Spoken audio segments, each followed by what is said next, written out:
Alright, so I've already saved a bunch of these with different styles. I just want to make sure to remind everybody when you're in here, making sure that the smooth lines is on, and that for when you are doing shadows, you've picked something other than the default of in session.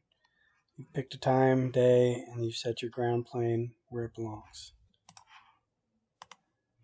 When you do export, PDF can cause problems with lining up in Photoshop, as some of you saw today. So I tend to use export, use images and animations, make sure that crop boundaries is unchecked, make sure that you're zoomed 100%, and that it's a lossless JPEG of 150. You got to make sure you name it something that makes sense. These are the ones I've already done, along with the background image. Alright, so once that's all done in Photoshop, I'm going to grab my hidden lines to start. That'll be my basis. And then when I drag this in, you'll see it fits it perfectly. If I come in and change opacity, there's no weirdness, there's no double vision going on. I'm going to do realistic.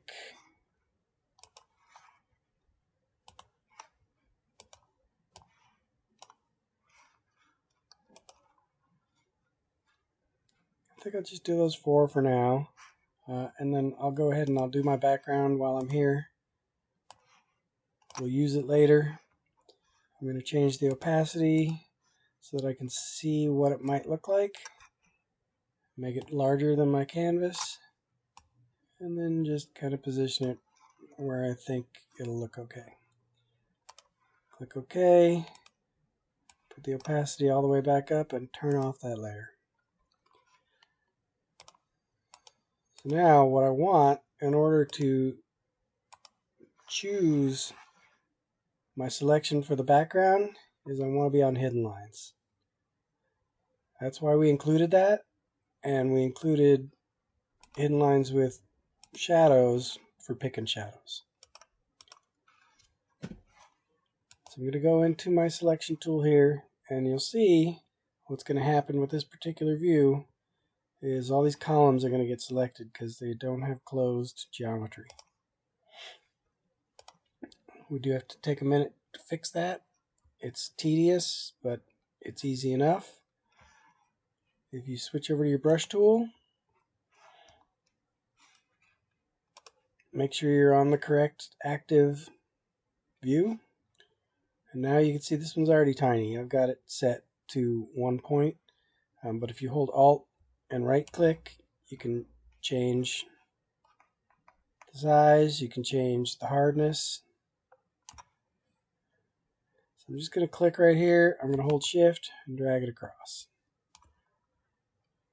I'm going to click here, then I'm going to hold Shift, drag it across. Shift. Make sure that you're drawing a straight line and that you don't end up with some weird jagged mess.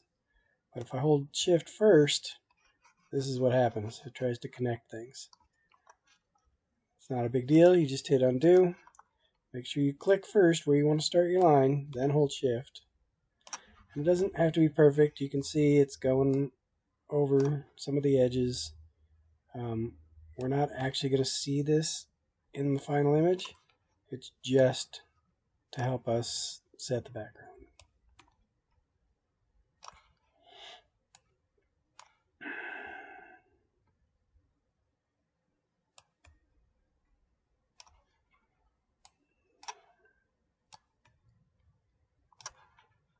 All right. Let's see. I think that's all of them. Did I miss one? Yep. All right. Click, Shift, drag. All right. Now, when I use the magic wand, it's not going to start picking all these columns. Not a bad start. We need to get rid of this weird edge of the ground here. That's easy enough to do. I'm going to zoom in to make my selection a little more accurate. I'm going to switch to the rectangle for now, and again I'm going to hold shift. I'm just going to draw around that whole bit. Now it's gone. Alright, a couple more things to click. Anything that you would see the ground through, whether it's the window, the open air, this gap in between the two sections of the building. I'm going to zoom in a little, holding my Alt and scroll wheel. And I'm just going to start picking anything that in the real world I would see through.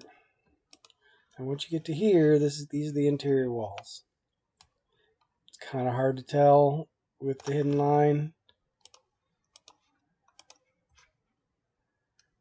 All right, I've got everything I want to be replaced with that background image. So I'm going to come into select and save the selection.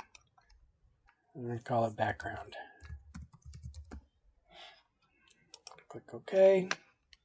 I'm going to turn my image back on. I'm going to make sure it's active.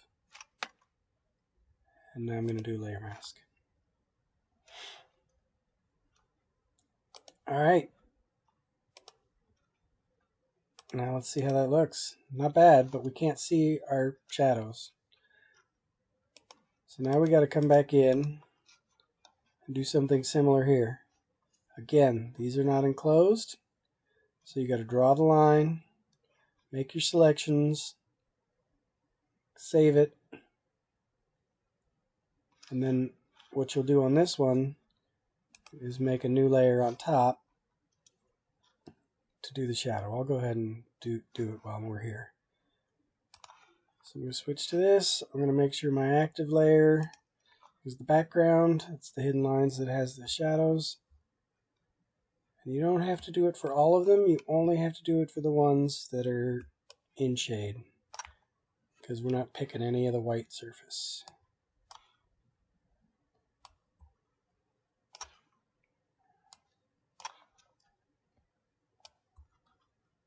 So we don't need to do it for this one because it's in the white area. Oop. And I did it again where I clicked shift before I clicked the brush. Right. Click, shift, drag. Hopefully that's our last one. Alright, now if I go back to the magic wand tool, I can start grabbing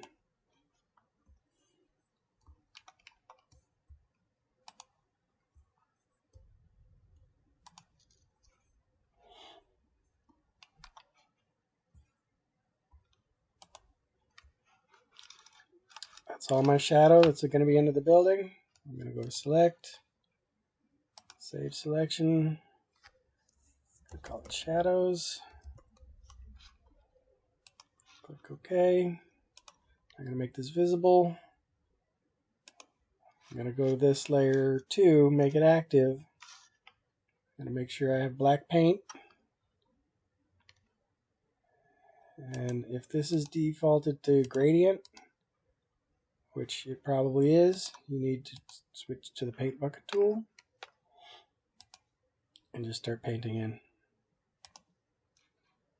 I would do full black to start, and then you can change the opacity after the fact.